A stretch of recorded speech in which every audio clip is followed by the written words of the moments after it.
Previously on the channel.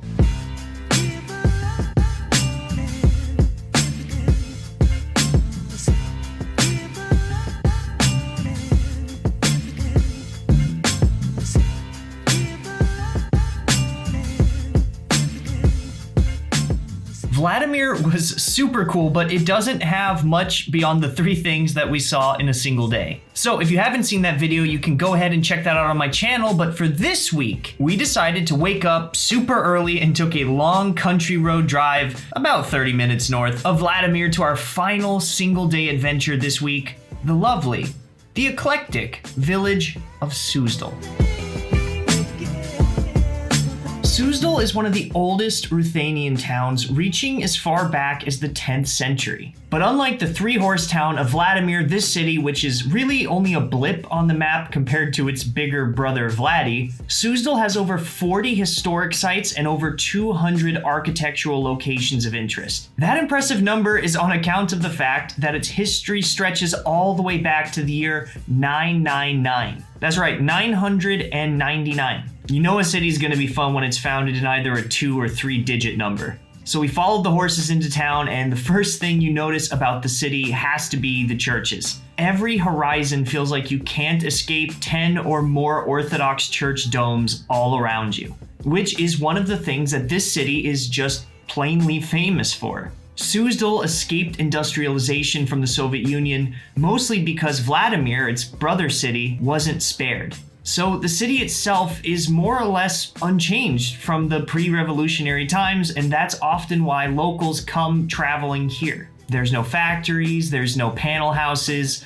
just history. But it's not all churches. As you'll pass into this lovely alleyway for goods and restaurants, it has a fantastic view of the river that the city is actually built on top of. You'll catch an extra nice view of some extra churches, and you'll be able to stop in right next to it in this great little tea house called the Ivan Chaynaya. And I cannot recommend this place enough. When you come in here, you'll be offered an Ivan chai, which is a traditional tea that they drink here and have drank in these lands since it was just pagans living everywhere. You'll be able to sit and take in the really cool interior of this little shack and build your walking route. The city, Suzdal, isn't too big and is totally walkable with a plan. So this is kind of a good home base for your operations to start. With the added bonus that this place is in the backyard of our first planned stop for our trip, the Suzdal Kremlin. This Kremlin is the oldest standing part of the city and was originally built in the 10th century. It has 3 main buildings: the Cathedral of the Nativity, the Episcopal Palace, and the original wooden church of St. Nicholas. We decided to start with the Cathedral of the Nativity because it's the first UNESCO World Heritage Site on our list, and also because I'm impatient.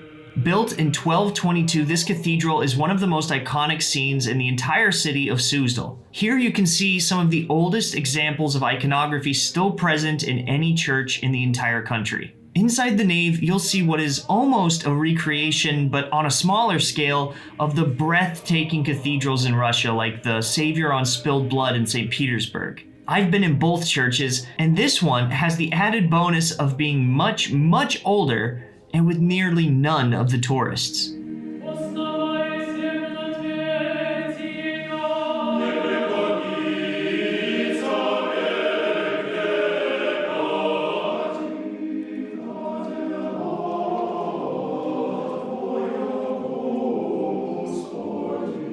This old girl has buried in her walls countless princes or knazzes of the Ruthenian world. But I was less distracted by their stories than the stories being taught to me from all of the walls all around me. You see, in Orthodoxy, iconography is often called the gospel for the illiterate. Common folk, farmers and peasants, people who couldn't read or write, they could come to church and hear through their eyes. All of the biblical stories, all of their saints, all of their heroes are painted plainly on the walls and are there to inspire you, to have someone aspire to a saintly and good life. And as you guys probably can guess, I personally do not read ancient church Slavonic, who could have guessed? So I have this feeling of kinship to those people back then who came here just like I did to gaze upon these same icons as I am doing and learning about their stories, not necessarily through a book, but through their images. I think there's something cool about that.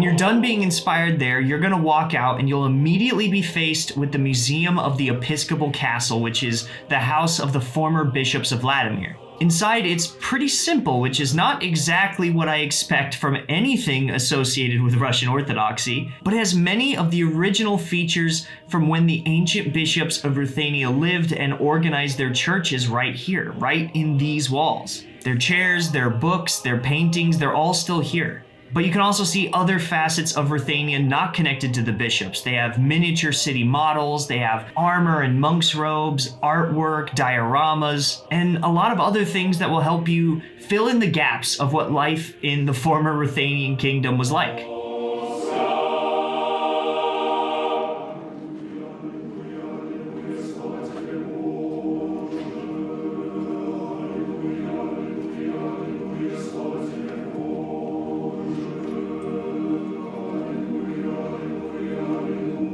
Now, as much as I like looking at the original icons that they have preserved here, and they had quite a few, I had to move on to a site that sadly was closed for passers-by this day, the wooden church of St. Nicholas. I really wanted to go inside of this. This is an original 17th century wooden chapel that is in the same courtyard, but sadly we couldn't go in for whatever reason. So enjoy this exterior view, as we had to, and look out with us across the riverbank instead to our next important stop, the Museum of Wooden Architecture. For a measly 200 rubles, you can travel back in time to a place where the newest structures are basically older than my entire country.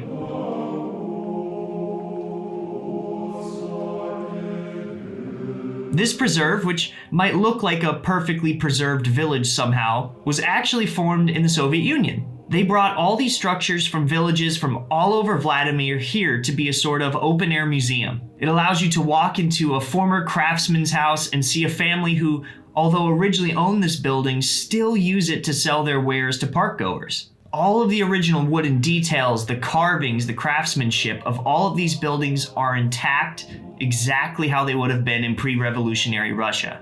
You can walk across the street and see two churches that were built entirely without metal nails. The newest of these churches is built in 1775 and is the newest structure in the park, and it still operates as a church today. You can walk inside and there's still a nice church lady selling icons, and you can check out the interior. It has the original iconostasis, the original worshiping room, and it is still worshipped in today.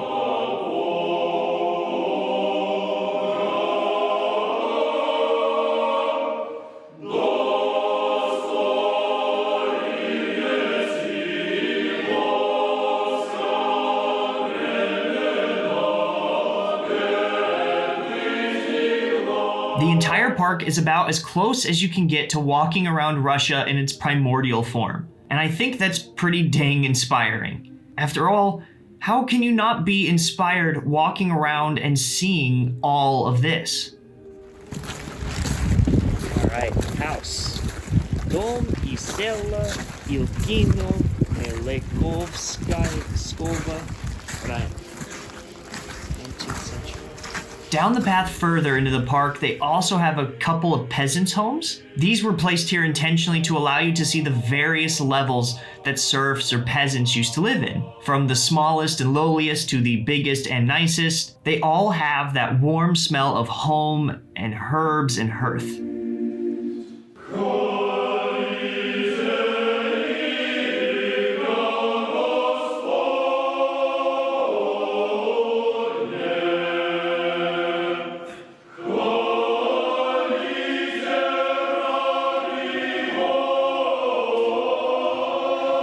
But man, some of these are so small compared to anything you'd normally see nowadays. I'm not quite 2 meters tall, and it is very hard for me to walk through some of these doors and to fit into some of these rooms. The camera, I don't think really shows it very well, but take it from me, you really feel enclosed, like sort of claustrophobic in these structures. And they were expected, by the way, to have giant families living here, sometimes multiple families in each one of these. So needless to say, there's much to aspire to in the simple peasant life, but I am fairly happy to have my modern apartment with heating and a toilet, and no other families of peasants using my ladles. Outside the old homes, you can see some innovations of the homestead back then. These giant wells that draw water by walking on this giant hamster wheel. This is actually how people used to draw water back then. And a little bit past that, you can actually see some cool old windmills. Now, I don't have any cool historical information on these windmills. No, these weren't built by a czar. They're not cursed by some witch, but they look cool and I filmed them, so you're going to enjoy them while I ask you to consider liking this video and maybe subscribing to my channel. So big thanks, and we'll continue on to our final stop in the park, which was well needed because at this point it was starting to get cold again.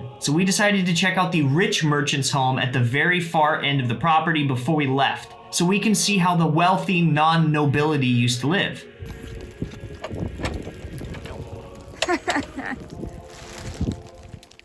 Why would you have this? Second try. It's a push door. This place was 2 stories tall with an old Russian restaurant in the basement that we didn't go to, and it's full of everything that transports you back to the times of Tolstoy and Dostoevsky and what a lot of people probably consider the golden age of culture in this country. Wall to wall is regal, educated, and what I can only imagine would probably bore me to death after a week of living there, but it is really cool to see that this is how people lived.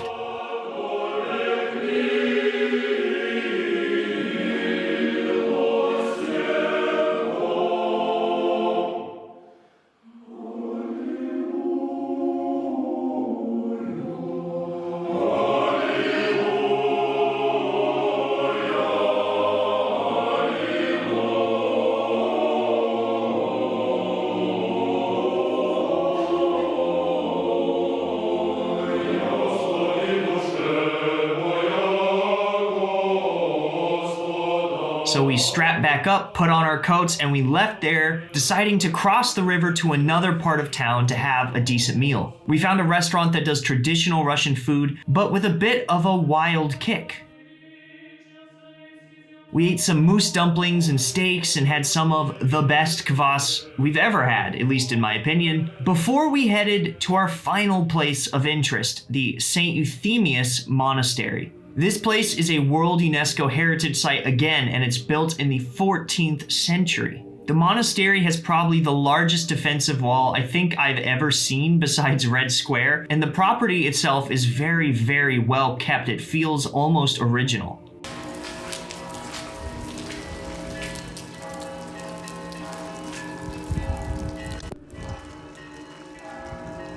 Inside, there are a number of buildings and museums. It does operate today as a current monastery. And the museums are mostly, about bells and furniture, and that's all completely fine. It's history, and it's included with the price, so why not visit them? But honestly, the real appeal to me is the main cathedral, the Cathedral of the Transfiguration of Our Lord. Built in 1594, the entire side of the chapel has original artwork that are well preserved from when it was built. And this is pretty dang rare, not just here, but in all of the Soviet Union, because during the Soviet Union, they emptied out the monastery and used it as a prison, destroying many of the original paintings and artworks from all over the property. It's actually why so many of the museums inside have white walls, because they painted over the original artwork. But somehow, miraculously, this area was spared.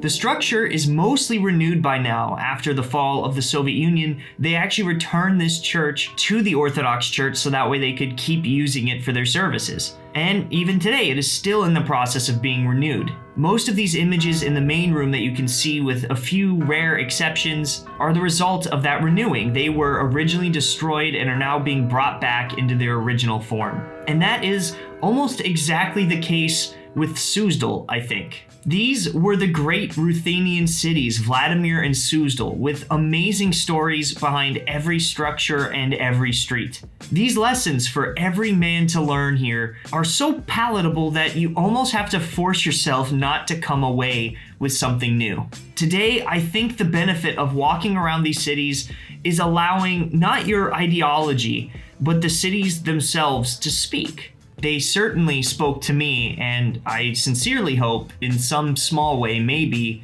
they spoke to you too.